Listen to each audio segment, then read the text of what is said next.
ஜோதிட அன்பர்களுக்கு part time ஜோதிடரின் வணக்கங்கள். ரிஷப ராசிக்காரர்களுக்கு 2025ஆம் வருஷம் எப்படி இருக்க போகுது தெரியுமாங்க? நீங்க தான் 2025ஆம் வருஷத்தோட லக்கி பாஸ்கர்னு சொன்னா நம்புவீங்களா? அது உண்மைதாங்க. அது ஏன்னு இந்த வீடியோல பார்க்கலாம். அதோட 2025 ஜனவரியில இருந்து டிசம்பர் வரை என்னென்ன பலன்னு இந்த வீடியோல பார்க்கலாங்க. ஜனவரி முதல் மார்ச் வரை.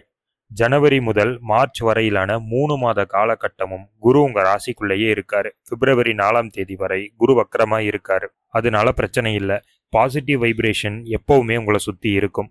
எதிர்காலத்தை பத்தின பயம் எல்லாம் விலகி அதிக நம்பிக்கை உடையவர்களா மாறுவீங்க. உயர்கல்வியில தத்துவ கோட்பாடுகள்ல ஆர்வமா இருப்பீங்க. நல்ல நல்ல வாய்ப்புகள் தேடி வரும். சொசைட்டில ஒரு நல்ல பெயர் கிடைக்கும்.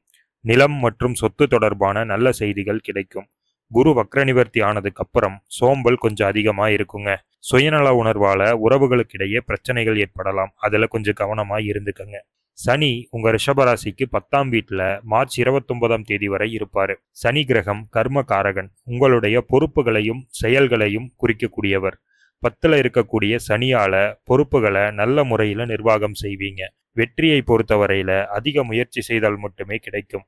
ஜாப் செக்யூரிட்டி, அதாவது நிலையான வேலை கிடைக்கக்கூடிய காலகட்டம் இது. பதவி உயர்வும் கிடைக்கக்கூடிய காலகட்டம். அதே நேரம் குடும்பத்துல பொறுப்புகளும் அதிகரிக்கும். அதையும் சமாளிக்கணும். ராகு 11லையும் கேது 5ஆம் வீட்டிலையும் இருக்கிறது ஒரு சிறந்த அமைப்பு. உங்களுடைய நீண்ட நாள் ஆசைகள் கனவுகள் எல்லாமே நிறைவேறும். உங்க கெரியர்ல நீங்க செட் பண்ண கோல்ஸ் எல்லாத்தையும் சக்சஸ்ஃபுல்லா முடிக்கக்கூடிய காலகட்டம். லாப ராகுவால உங்க வருமானம் அதிகரிக்க வாய்ப்பு இருக்குங்க. புதிதாக செய்யக்கூடிய தொழில் அல்லது முதலீடுகள்ல லாபம் கிடைக்கும். வெளிநாட்டு முதலீடுகளும் வெளிநாட்டில் வேலை வாய்ப்புகளும் கிடைக்கும். பெரிய மனிதர்களுடைய நட்பு கிடைக்கும். அவங்களால உங்களுக்கு நன்மை கிடைக்கும். அதே நேரத்துல உங்களுடைய மனம் எளிதா பணம் சம்பாதிக்கக்கூடிய திட்டங்கள்ல ஈர்க்கப்பட்டு சூதாட்டங்கள் போன்ற விஷயங்கள்ல அதிக ஈடுபாடு வரலாம். இந்த விஷயத்துல கொஞ்சம் கவனமா இருங்க. இந்த 3 மாத காலகட்டத்துல தந்திரமான குறுக்கு வழியில பணம் சம்பாதிக்கணும்னு நினைச்சா உங்களுக்கு கெட்ட பெயர் வரக்கூட வாய்ப்புகள் இருக்குங்க.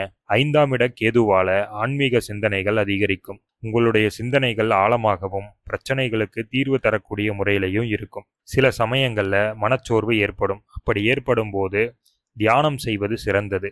செவ்வாயுடைய நிலையால செயல்கள்ல தடை அல்லது ஒருவித பயம் ஏற்படலாம். ஏன்னா செவ்வாய் கடகத்துல நீச்சமா இருக்காரு. அது உங்க தைரியத்தை குறைக்கும்.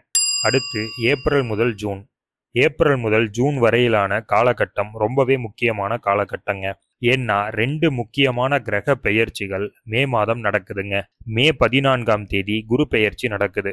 குரு உங்க ராசிக்குள்ள இருந்து விலகி 2ஆம் வீடான மிதுன ராசிக்கு போறாரு. மே 18ஆம் தேதி ராகு கேது பெயர்ச்சி நடக்குது. ராகு உங்க 10ஆம் வீடான கும்பத்துக்கும் கேது 4ஆம் வீடான சிம்மத்துக்கும் பெயர்ச்சி ஆகுறாங்க. மார்ச் 29ஆம் தேதியே சனியும் உங்க 11ஆம் வீடான மீனத்துக்கு பெயர்ச்சி ஆயிருவாரு. இந்த பெயர்ச்சிகள் தாங்க உங்களுக்கு மிகப்பெரிய அதிர்ஷ்டத்தை கொடுக்க போகுது.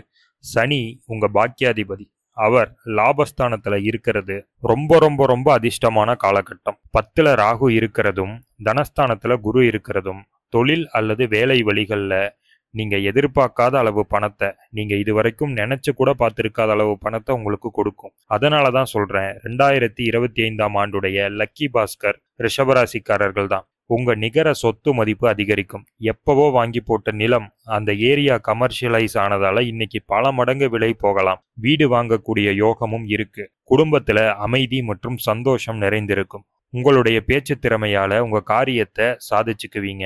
அதே நேரம் ஆரோக்கியமற்ற உணவுகள்ல அதிக ஈடுபாடுகள் வரும். இதுல கவனம் தேவை.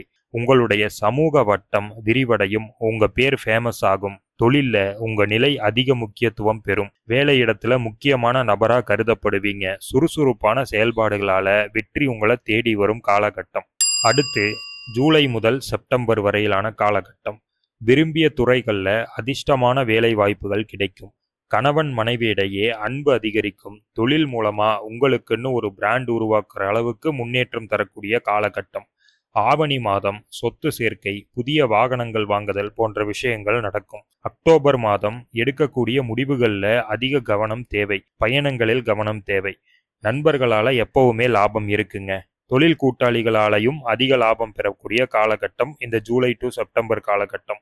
ஆனா உங்க வேலையையும் சொந்த வாழ்க்கையையும் பேலன்ஸ் பண்றது, அதாவது ஒர்க் லைஃப் பேலன்ஸ் பண்றது இந்த காலகட்டத்துல கொஞ்சம் சிரமமா இருக்கும். அதையும் நீங்க பாத்துக்கிறது நல்லது. அடுத்து அக்டோபர் முதல் டிசம்பர் மாதம் வரையிலான காலகட்டம். அக்டோபர் மாதம் குரு அதிசார நிலையில கடகத்துல உச்சமாக போறாரு. தைரியம் அதிகரிக்கும். மூத்த சகோதரர்கள் உறுதுணையா இருப்பாங்க. Stock market, mutual funds, crypto currency முதலான விஷயங்கள்ல முதலீடுகள் செஞ்சுட்டு வர்றவங்களுக்கு மிக மிக லாபமான காலகட்டம். உங்க பணம் பல மடங்காக கூட ஆகலாம். லாபஸ்தானாதிபதி உச்சமாகி லாபத்துல சனி இருக்கிறதால பண லாபம் அபரிமிதமா இருக்கும். கார்த்திகை மாதம் மனைவி வழியில சொத்துக்களும் வருமானமும் வரும். கார்த்திகை மாதம் திருமணமாகாதவர்களுக்கு திருமணம் நிச்சயிக்கப்படும். 2025ஆம் வருடம் தொழில் செய்யக்கூடிய ரிஷபராசிக்காரர்களுக்கு லாபம் கிடைக்கும். வேலை தேடுபவர்களுக்கு நல்ல சம்பளத்தோட வேலை கிடைக்கும். மாணவர்களுக்கு படிப்பில் அக்கறை கூடும். உயர்கல்வி, வெளிநாட்டு கல்வி முதலான முயற்சிகளுக்கு வெற்றி கிடைக்கும். திருமணம் முதலான சுபகாரியங்கள் நடைபெறும். வயதான ரிஷபராசிக்காரங்களுக்கு மன அமைதியும் நிம்மதியும் கிடைக்கக்கூடிய காலகட்டம். இந்த 2025ஆம் வருஷம் ரிஷபராசிக்கு 100 மார்க்குக்கு எவ்வளவு கொடுக்கலாம்னு பார்க்கலாங்க. ஒரு வருஷத்துக்கான பலனை எப்பவுமே வருடங்கள்ல பெயர்ச்சி ஆகிற கிரகங்களை வச்சுதான் கணிக்கணும். ரிஷபராசிக்கு வருட கிரகங்கள் எல்லாமே சாதகமான நிலையில இருக்குங்க. முதல்ல சனி 10, 11ஆம் வீட்டுல இருக்காரு. மார்ச் 29 வரைக்கும் 10ஆம் வீட்லையும், மார்ச் 29க்கு மேல அந்த வருஷம் ஃபுல்லா 11ஆம் வீட்லயும் இருப்பாரு. அருமையான இடங்கள். அதனால 30க்கு 30 மார்க். ரெண்டாவதா குரு ராசியிலையும் 2வது வீட்லையும் இருப்பாரு. 2ஆம் வீடு சூப்பரான வீடு குருவுக்கு. ராசி அப்படிங்கிறது ஓரளவுக்கு சுமாரான வீடு. அதனால 30க்கு 25 மார்க் கொடுக்கலாம். மூன்றாவதா ராகு 10ஆம் வீட்லையும் 11ஆம் வீட்லையும் இருப்பாரு. ராகுவுக்கு இந்த இடங்கள் மிக மிக நல்ல இடம். அதனால 30க்கு 28 மார்க் கொடுக்கலாம். இந்த மார்க் கேதுவுடைய நிலைமையும் சேர்த்துதான். கேது 5ஆம் வீட்லையும் 4ஆம் வீட்லையும் இருப்பாரு. அதுவும் சாதகமான நிலைமைதான்.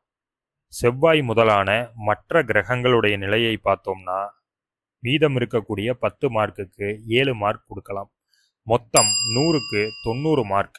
2025ஆம் வருஷம் இருக்கிறதுலேயே மற்ற ராசிங்களை விட சூப்பரான பலன்கள் ரிஷபராசிக்கு தான். வாழ்த்துக்கள்.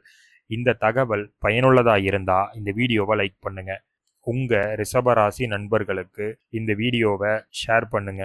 இது மாதிரியான ஜோதிட தகவல்களையும் ராசி பலன்களையும் தொடர்ந்து கேட்கறதுக்கு நம்ம பார்ட் டைம் ஜோதிடர் சேனலை சப்ஸ்கிரைப் பண்ணி நோட்டிஃபிகேஷனுக்கான பெல் ஐக்கானை கிளிக் பண்ணிக்கங்க. நன்றி, வணக்கம்.